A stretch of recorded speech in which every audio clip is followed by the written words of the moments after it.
देखिए दोस्तों, आज जो हम सॉल्व करने वाले हैं वो सीटीआई का पेपर है जो अपने पास एग्ज़ाम होता है, ठीक है। तो उसी में अपने पास जो इलेक्ट्रिशियन एंड वायरमैन का फर्स्ट सेमेस्टर वाला पेपर है, ठीक है। तो देखिए पहला क्वेश्चन है हमारे पास, a Buchholz relay can be install on, ठीक है। देखिए बुकोज रिले का उपयोग कहाँ किया जाता है, ऑप्शन है अपने पास। देखिए बुकोज रिले यूज़ होती है अपने पास जो ऑयल कूल्ड ट्रांसफार्मर होते हैं उनके लिए। तो यहाँ जो राइट आंसर हो जाएगा वो अपने पास हो जाएगा 4। अब मैं आपको ये बता देता हूँ, बुकोज रिले जो होती है अपने पास, वो अपने पास क्या होती है, गैस ऑपरेटेड रिले होती है, गैस चालित रिले होती है, ठीक है। ये आप याद रखें। दूसरा पॉइंट ये याद रखें कि भी जो बुकोज रिले है वो अपने पास ट्रांसफार्मर के मेन टैंक, ठीक है, मेन टैंक और कंजर्वेटर टैंक के मध्य लगी होती है, ठीक है। और ये ट्रांसफार्मर को इंटरनल फॉल्ट यानी आंतरिक दोषों से सुरक्षा प्रदान करती है। तो ये 3 बातें भी आप इससे रिलेटेड याद रखें। नेक्स्ट क्वेश्चन की तरफ चलते हैं। नेक्स्ट क्वेश्चन है, an induction meter can handle current up to. देखिए जो इंडक्शन मीटर है वो अपने पास 100 एम्पियर तक के करंट को हैंडल कर सकता है। इसके बाद क्या हो जाता है, अपने पास इसमें एरर आने लग जाती है, ठीक है। एरर अपने पास कौन कौन सी होती हैं, अपने पास हिस्टैरिसीस एरर आने लग जाती है, एडी करंट एरर आने लग जाती है। तो उसके बारे में जब हम मेजरमेंट वाले चैप्टर पढ़ेंगे तो उसके बारे में ब्रीफ डिस्कशन करेंगे, ठीक है। और इसमें एक रीज़न होता है कि ठीक है भाई, अपने पास जो फ्रीक्वेंसी एरर है वो भी आने लग जाती है, क्योंकि फ्रीक्वेंसी वेरी होने लगती है। तो अपने पास क्या होता है कि अपने पास इंडक्टेंस और कैपेसिटेंस चेंज होने लगते हैं। तो इसका जो राइट आंसर हो जाएगा ये हो जाएगा 1। नेक्स्ट क्वेश्चन की तरफ चलते हैं। Which one of the following is not a function of pole shoe in a DC machine, ठीक है। देखिए डीसी मशीन में अपने पास क्या होता है कि ऑप्शन फर्स्ट पढ़े आप, to support the field coils, बिल्कुल फील्ड कॉइल को सपोर्ट करता है अपने पास। Second, to spread out the flux better uniform, बेहतर एकरूपता के लिए फ्लक्स को फैलाना, बिल्कुल ठीक है ये बात भी। To reduce the reluctance of magnetic path, ये बात भी ठीक है। To reduce the eddy current losses, ठीक है। तो ये बात गलत है, क्योंकि जो अपने पास है एडी करंट को रिड्यूस करने के लिए हम जो यूज़ करते हैं वो लेमिनेशन यूज़ करते हैं। तो यहाँ जो राइट आंसर हो जाएगा वो हो जाएगा 4th, ठीक है। नेक्स्ट क्वेश्चन की तरफ चलते हैं। Permanent magnet are normally made, ठीक है। जो परमानेंट मैग्नेट है वो किसकी बनाई जाती हैं, ठीक है, वो बनाई जाती है अपने पास एल्निको की, ठीक है। एल्निको में अपने पास होता है एल्युमिनियम, निकेल और कोबाल्ट, ठीक है। तो यहाँ जो राइट आंसर हो गया अपने पास ये। अब बात करते हैं कास्ट आयरन। इससे अपने पास डीसी मशीन की बॉडी बनाई जाती है, जो स्मॉल डीसी मशीन है, ठीक है। कच्चा लोहा जो होता है अपने पास, ठीक है, वो लोहे का अपने पास शुद्ध लोहे का प्रकार होता है, ठीक है। एल्युमिनियम जो है अपने पास कंडक्टर के लिए यूज़ किया जाता है, ठीक है। नेक्स्ट चलते हैं, पीवीसी स्टैंड फॉर। देखिए पीवीसी की जो फुल फॉर्म होती है वो होती है पॉलीविनाइल क्लोराइड। तो राइट आंसर हो जाएगा अपने पास 3rd, ठीक है। नेक्स्ट क्वेश्चन की तरफ चलते हैं। एक और गेट का आउटपुट लो होता है जब, तो देखिएगा कि मैंने इससे पहले अपने पास लॉजिक गेट आपको कंफर्म पूरे करा दिए थे, तो उसी से रिलेटेड ये क्वेश्चन है। तो आपको पता है और गेट जो होता है अपने पास उसका सिंबल इस टाइप का होता है, ठीक है। आप प्रीवियस वीडियो देख लीजिएगा जो कल अपलोड हुआ था, कल या परसों, ठीक है। उसका लिंक मैं डिस्क्रिप्शन में दे दूँगा आपको, ठीक है। तो यहाँ अपने पास और गेट में अपने पास ये इनपुट होते हैं ए और बी, इनपुट होता है ए और बी, ठीक है। और इसका जो आउटपुट होता है और गेट का आउटपुट होता है ए प्लस बी, ठीक है। अब यहाँ देखिएगा, अगर मेरे पास दोनों ही इनपुट अपने पास क्या लो हो जाएंगे तो ये 0 आएगा। जब सभी इनपुट क्या होंगे लो, तभी अपने पास क्या होगा, और गेट का आउटपुट लो होता है। अदरवाइज क्या होता है, एक भी इनपुट 1 हो जाता है तो आउटपुट हाई होगा। तो ऑल इनपुट आर लो। तो राइट आंसर हो जाएगा अपने पास 2। तो नेक्स्ट के पास चलते हैं। नेक्स्ट क्वेश्चन जो होता है अपने पास, luminous efficiency of fluorescent tube, ठीक है। लुमिनियस एफिशिएंसी जो होती है फ्लोरोसेंट लूम की, जो लैंप की, वो होती है 60 to 65 लुमेन।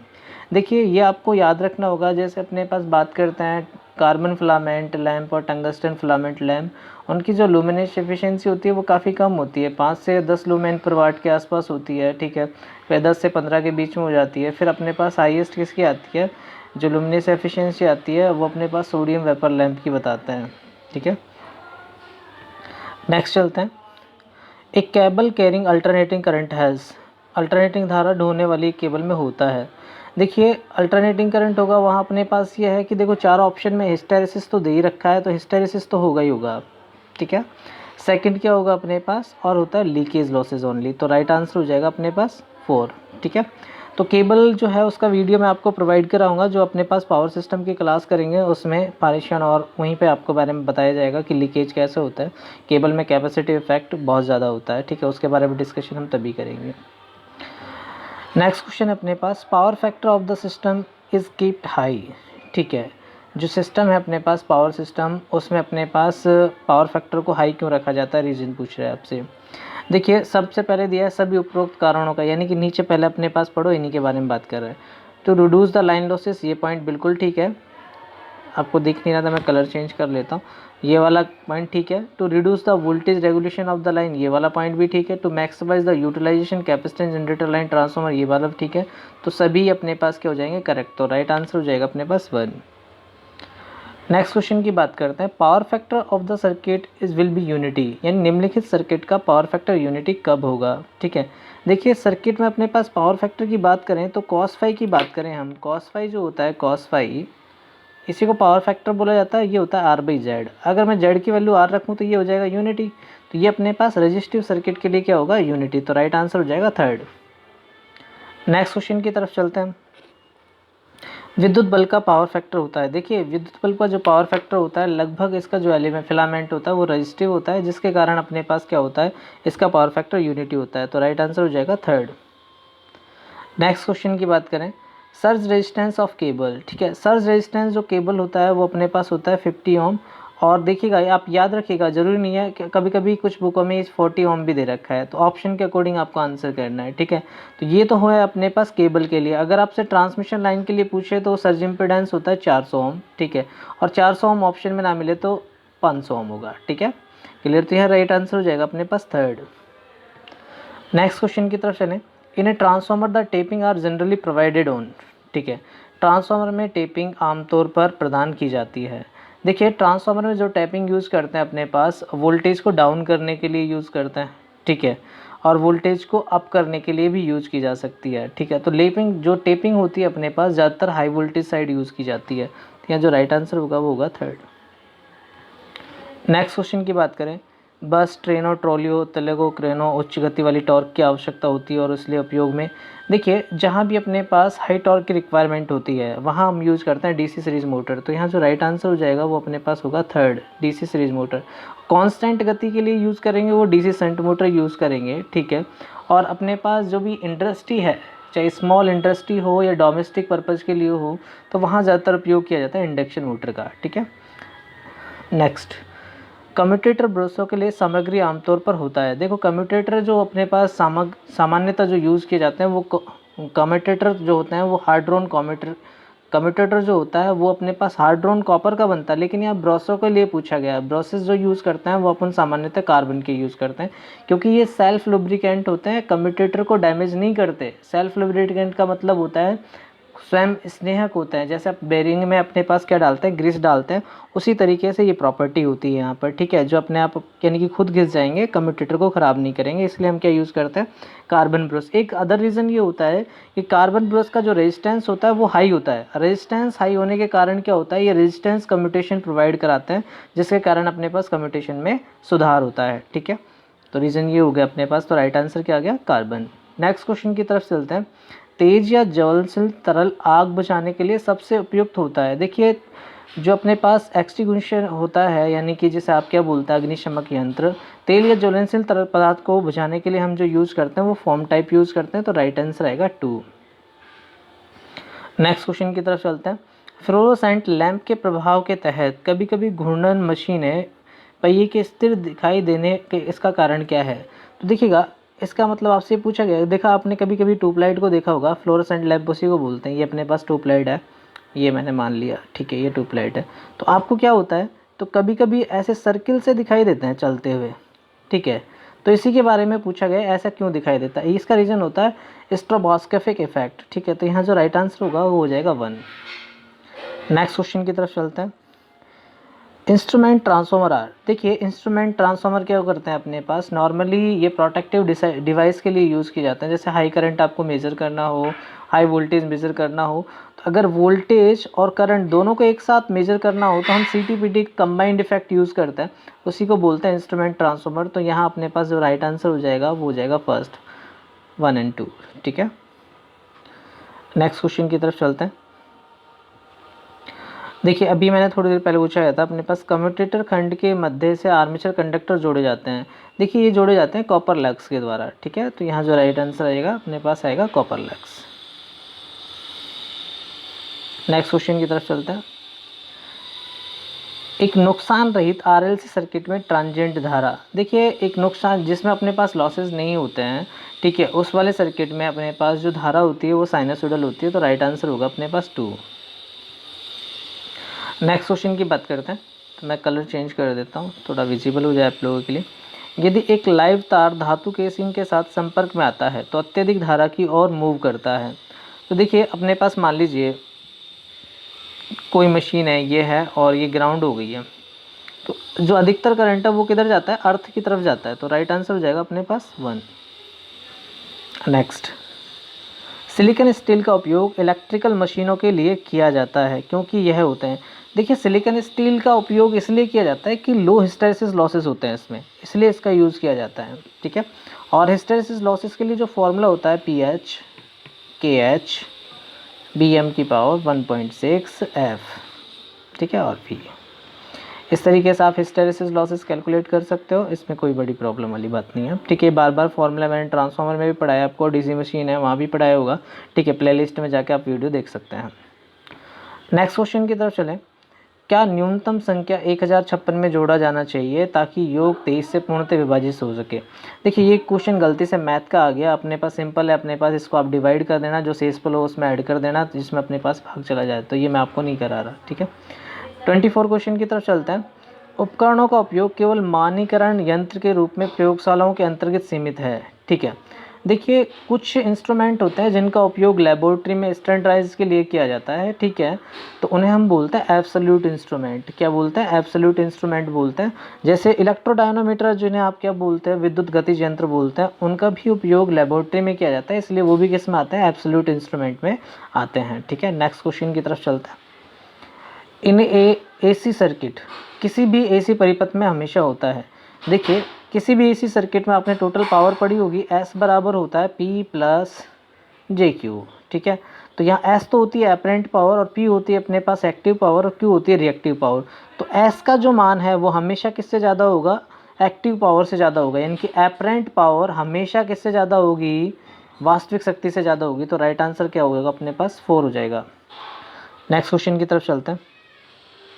डीसी जनरेटर को बस बारों से जोड़े जाते हैं या केवल फ्लोटिंग अवस्था में के तहत उन्हें डिस्कनेक्ट किए जाते हैं, ऐसा क्यों किया जाता है। देखिएगा सभी ऑप्शन पढ़ के देखें आप।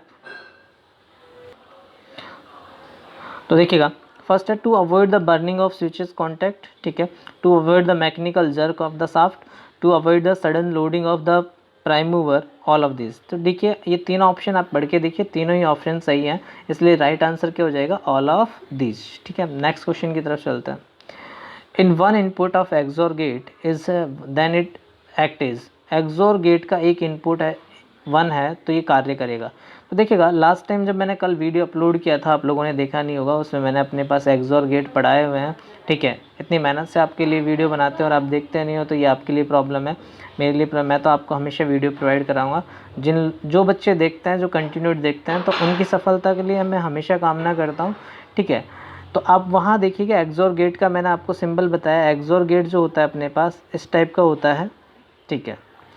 अब यहाँ आपको ये बताया गया है कि इस वाले इनपुट पर एक तो है, यहाँ आपके पास डिसाइड नहीं है और इसका आउटपुट पूछ रहा है। तो देखिएगा अगर आप यहाँ 0 रखेंगे तो इसका इनपुट 1 आएगा, ठीक है, और इधर आप 1 रख दोगे तो इसका आउटपुट क्या आ जाएगा, 0 आ जाएगा। तो ये देखिए उल्टा हो रहा है, 0 देने पर 1 हो रहा है और 1 देने पर क्या आ रहा है, 0। ऐसा कौन सा गेट काम करता है, इन्वर्टर गेट। इन्वर्टर गेट कौन सा होता है, नॉट गेट। तो राइट आंसर हो जाएगा नॉट गेट, यानी कि जब एक एक्सोर गेट पर एक इनपुट 1 हो तो वो हमेशा कैसे एक्ट करेगा, नॉट गेट की तरह करेगा। तो प्रीवियस वीडियो को आप हमेशा देखिए, ठीक है, तो आपको अच्छे से पता चल जाएगा, वहाँ मैंने आपको ये पढ़ाया हुआ है। नेक्स्ट क्वेश्चन की तरफ चलते हैं।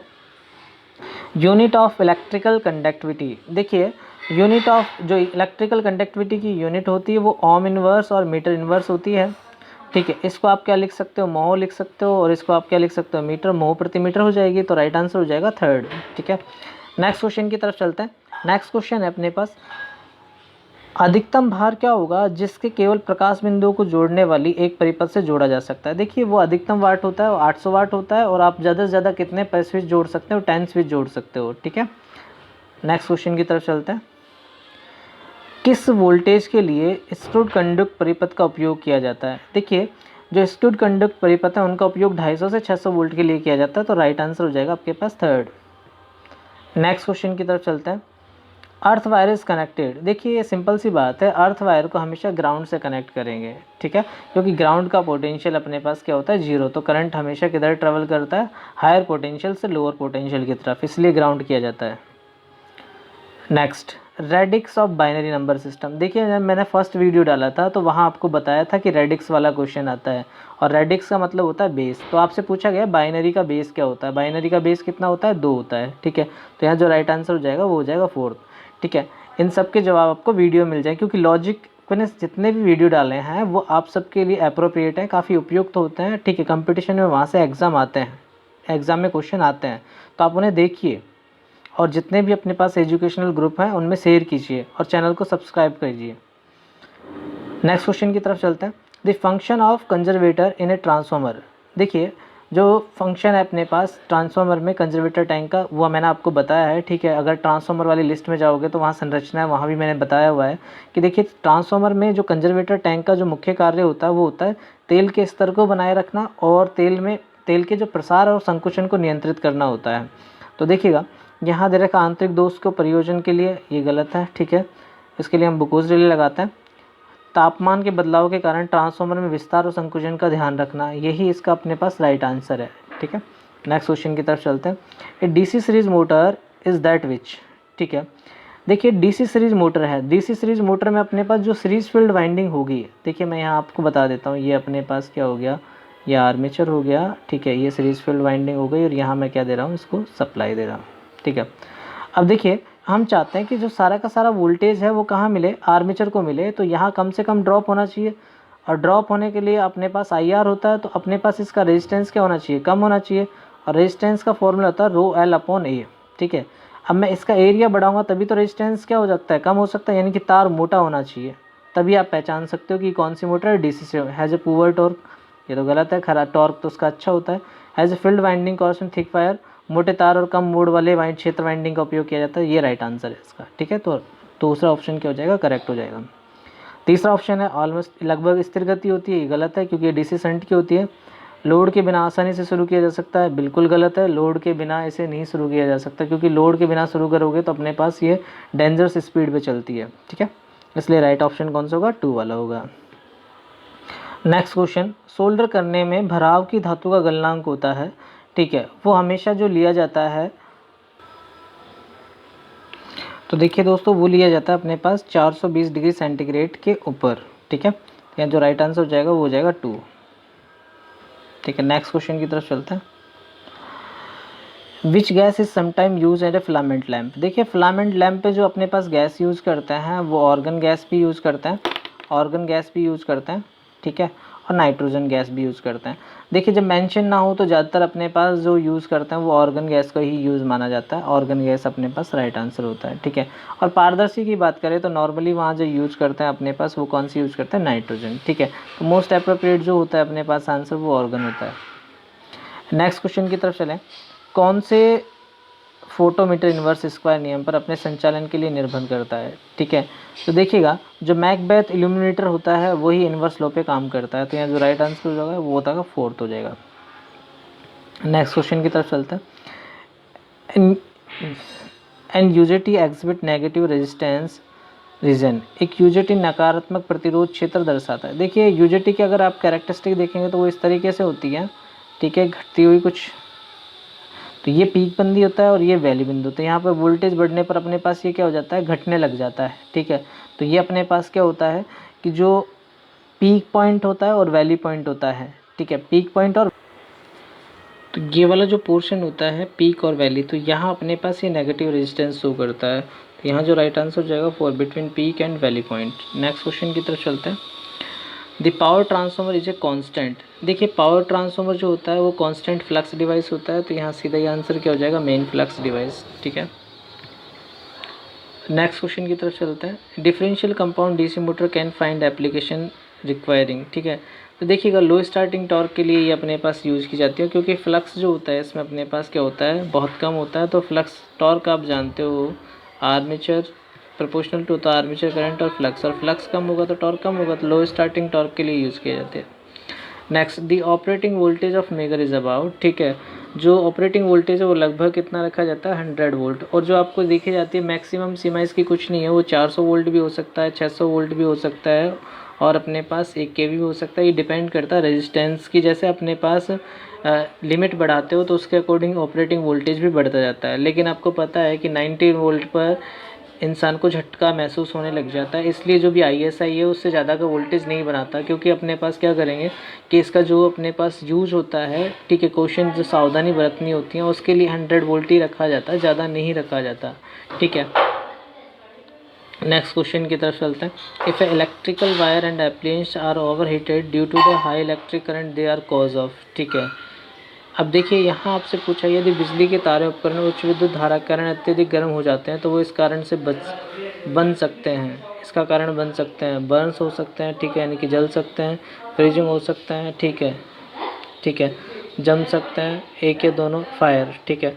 अब देखिए उच्च विद्युत धारा के कारण अपने पास गर्म हो जाता है तो उसके बाद क्या होगा, फायर ही होगा, ठीक है। तो आग लग सकती है, तो राइट आंसर होगा अपने पास क्या, फोर्थ। नेक्स्ट क्वेश्चन की तरफ चलते हैं। तो वो अपने पास फायर, आग लग सकती है, बर्न्स हो सकते हैं, ठीक है। बर्न और आग दोनों एक ही चीज़ है, इसलिए फर्स्ट और सेकंड जो ऑप्शन दे रखा है तो इसलिए थर्ड ऑप्शन इसमें राइट हो जाएगा, ठीक है। ये बर्न्स का मतलब ही जलना होता है, फायर का मतलब भी यह जलना ही होता है, ठीक है। नेक्स्ट क्वेश्चन की तरफ चलते हैं। बैटरीज आर चार्ज, ठीक है, बैटरीज आर चार्ज। तो बैटरी को चार्ज किया जाता है रेक्टिफायर से, मोटर जनरेटर सेट से, ठीक है, इंजन जनरेटर सेट से। देखिएगा रेक्टिफायर से भी चार्ज कर सकते हैं। नॉर्मली जो अपने पास बैटरी को चार्ज किया जाता है उसके लिए जो हम प्रीफर करते हैं, ठीक है, उसके लिए अपने पास जो रेक्टिफायर है उसके द्वारा अपने पास क्या किया जाता है कि AC को DC में बदल दिया जाता है, ठीक है। तो अब इसमें बहुत सारी विधियाँ होती हैं, कांस्टेंट करंट भी होती है, कांस्टेंट वोल्टेज भी होती है, ट्रिकल चार्जिंग मेथड भी होते हैं। तो मेन रीज़न होता है कि बैटरी चार्ज होगी DC वोल्टेज से, ठीक है। MG साइड भी अपन को AC को DC में बदल सकता है, इंजन जनरेटर साइड भी बदल सकता है। तो हम तीनों में से कोई भी एक तरीका प्रीफर कर सकते हैं। तो यहाँ राइट आंसर होगा अपने पास फोर्थ। लेकिन आपसे पूछा जाता है कि फोर्सफुली पूछा जाता है कि किससे चार्ज किया जाता है, तो रेक्टिफायर आंसर आता है, ठीक है। नेक्स्ट क्वेश्चन की तरफ चलता है। बिजली के उपकरणों में आग निम्न में से किस श्रेणी में आती है। देखिए बिजली से लगे जो उपकरणों में आग है वो अपने पास क्लास C में रखी गई है, ठीक है। नेक्स्ट क्वेश्चन की तरफ चलता है। कैपेसिटिव रिएक्टेंस अधिक होगा। देखिए कैपेसिटिव रिएक्टेंस का मतलब होता है XC का मतलब होता है 1/2 पाई FC, ठीक है। अगर फ्रीक्वेंसी मेरे पास कम होगी तो कैपेसिटिव रिएक्टेंस का मान क्या होगा, अपने पास ज़्यादा होगा। तो फ्रीक्वेंसी कम होने पर कैपेसिटिव रिएक्टेंस का मान ज़्यादा होगा। तो यहाँ देखिएगा कैपेसिटेंस कम और आपूर्ति आवृत्ति अधिक होगी, कैपेसिटेंस कम और आपूर्ति आवृत्ति, यानी कैपेसिटेंस अधिक के लिए पूछ रहा है, capacitance more frequency is more, capacitance more and frequency is less. तो राइट आंसर हो जाएगा अपने पास 4। नेक्स्ट क्वेश्चन की तरफ चलते हैं।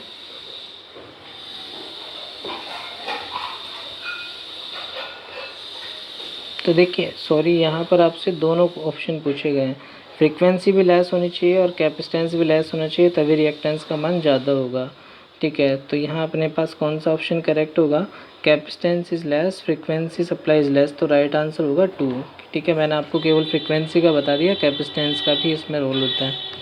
नेक्स्ट क्वेश्चन की तरफ चलते हैं। Specific gravity of electrolyte is measured. Electrolyte की जो ग्रेविटी है वो हाइग्रोमीटर से मेज़र की जाती है, ठीक है। कि देखिए नॉर्मली अपने पास लेड एसिड की बैटरी की बात करते हैं तो उसमें क्या होता है, अपने पास जब बैटरी डिस्चार्ज होती है तो स्पेसिफिक ग्रेविटी अपने पास जो रखी जाती है वो लगभग होती है 1.18 के समथिंग होती है। जब बैटरी आधी चार्ज होती है तो ये अपने पास 1.20 के बीच होती है, और जब बैटरी फुली चार्ज होती है तो ये 1.25 के आसपास चली जाती है, ठीक है। तो इससे देख के आपको पता चल सकता है कि हाँ बैटरी चार्ज है या फिर डिस्चार्ज है। नेक्स्ट क्वेश्चन की तरफ चलते हैं। 0 वाट लैंप इज़ कंज्यूम, ठीक है। 0 वाट जो लैंप होता है वो पावर कंज्यूम करता है 5 से 7 वाट पावर, ठीक है। कि देखिए जनरली अपने पास ये क्वेश्चन अगर ITI के अकॉर्डिंग आता है तो हमेशा आंसर यही माना जाता है, ठीक है। अगर अपने पास DGT पैटर्न पर चलता है तो 5 to 7 वोल्ट। लेकिन JVNL के जो 2018 में अभी पेपर हुए थे, ठीक है, इसमें अपने पास जो आंसर माना था वो 15 से 25 वाट के बीच में माना था, तो उसको ठीक कर लीजिएगा। 5 से 7 वाट अपने पास राइट आंसर है, ठीक है। नेक्स्ट क्वेश्चन चलते हैं 48। फ्लेमिंग के दाहिने हाथ के नियम को लागू करते समय प्रेरित EMF की दिशा अंगूठे की पॉइंट को दर्शाता है। तो देखिएगा, बात करते हैं हम फ्लेमिंग के दाएं हाथ के नियम की, ठीक है। फ्लेमिंग के दाएं हाथ के नियम के अभी मैं यहाँ बना देता हूँ। ये अपने पास क्या हो गई, तर्जनी हो गई, और ये उंगली हो गई मध्यमा, और ये हो गई अंगूठा, ठीक है। तो यहाँ क्या होता है, इसको आप ऐसे याद रखेंगे FBI से, FBI। तो ये अपने पास किसको बताता है, फोर्स को बताता है, ठीक है। ये अपने पास मैग्नेटिक फील्ड को बताता है, और ये इंड्यूस EMF को बताता है, या करंट को भी बता सकता है। तो यहाँ अंगूठे के बारे में पूछा है, तो अंगूठा किसको बताएगा अपने पास, बल की दिशा को या गति की दिशा को। तो कंडक्टर की गति की दिशा में यदि फ्लक्स की लाइन है 7 तर्जनी हो, तो direction of motion of conductor, यहाँ बोला है कंडक्टर की गति निर्देशन यदि उत्पन्न EMF की दिशा तर्जनी पॉइंट हो, फ्लक्स की दिशा, डायरेक्शन ऑफ प्रेरित EMF। तो देखिएगा, यहाँ क्वेश्चन जो पूछा उस पर आप पॉइंट कीजिए, द थंब पॉइंट टूवर्ड्स। तो थंब कहाँ पर होगा, ठीक है, जो अंगूठा है वो बल की दिशा में है। तो कंडक्टर की गति के निर्देशन में यदि उत्पन्न EMF की दिशा तर्जनी पॉइंट पर हो, तो देखिए तर्जनी अपने पास EMF को नहीं बताती, मैग्नेटिक फील्ड को। कंडक्टर की गति दिशा यदि फ्लक्स लाइन है तर्जनी पॉइंट, तो राइट आंसर हो जाएगा अपने पास 1। नेक्स्ट क्वेश्चन की तरफ चलते हैं। The full load copper loss transformer 1600 वाट है, ठीक है। हाफ लोड पर क्या होंगे, हाफ लोड पर कितना हो जाएंगे, 1/4 हो जाएंगे, ठीक है। तो ये 1600, ये कितना हो जाएगा, 400 वाट। तो राइट आंसर हो जाएगा अपने पास 1, ठीक है। क्योंकि अपने पास x² पर डिपेंड करते हैं PCU डैश, ठीक है। लोड अपने पास आधा हो गया, तो अपने पास ये कितना हो जाएगा, 1/4, ठीक है। 1/4 और 1600 का 1/4 कितना होगा, 400 वाट। नेक्स्ट क्वेश्चन पर चलते हैं कि जो लास्ट क्वेश्चन है अपने पास इस पेपर का, ठीक है। एक मूविंग कॉइल स्थिर चुंबक यंत्र का उपयोग कम शंट प्रतिरोध के रूप में किया जा सकता है। देखिए लो रेजिस्टेंस जो होता है वो किसका होता है, एमीटर का होता है। तो राइट आंसर क्या होगा, एमीटर के रूप में किया जा सकता है। तो ये अपने पास जो सेमेस्टर का पेपर था CTI का, वो मैंने आपको कम्प्लीटली सॉल्व करा दिया है विथ ब्रीफ डिस्क्रिप्शन के साथ। आपको ये वीडियो अच्छा लगा तो जितने भी अपने पास एजुकेशनल ग्रुप है वहाँ शेयर कीजिए, क्योंकि CTI के अपने पास जो है वैकेंसी, जो भी अपने पास फॉर्म है वो अभी फिल हो गए हैं, फिल हो रहे हैं, ठीक है। लास्ट डेट जो है 27 है, तो आप भी फिल कर दीजिए, काफ़ी बेनिफिशियल होता है आपके पास, ठीक है। जो बच्चे अपने पास टीचिंग विभाग में जाना चाहते हैं उनके लिए CTI काफ़ी अच्छी है, क्योंकि उसका 30% वेटेज आपको एग्ज़ाम में मिलता है। तो देखिए आप जितने भी ज़्यादा हैं, ठीक है, जितने भी अपने पास एजुकेशनल ग्रुप हैं वहाँ पर शेयर कीजिए और चैनल को सब्सक्राइब कीजिए। Okay, thank you.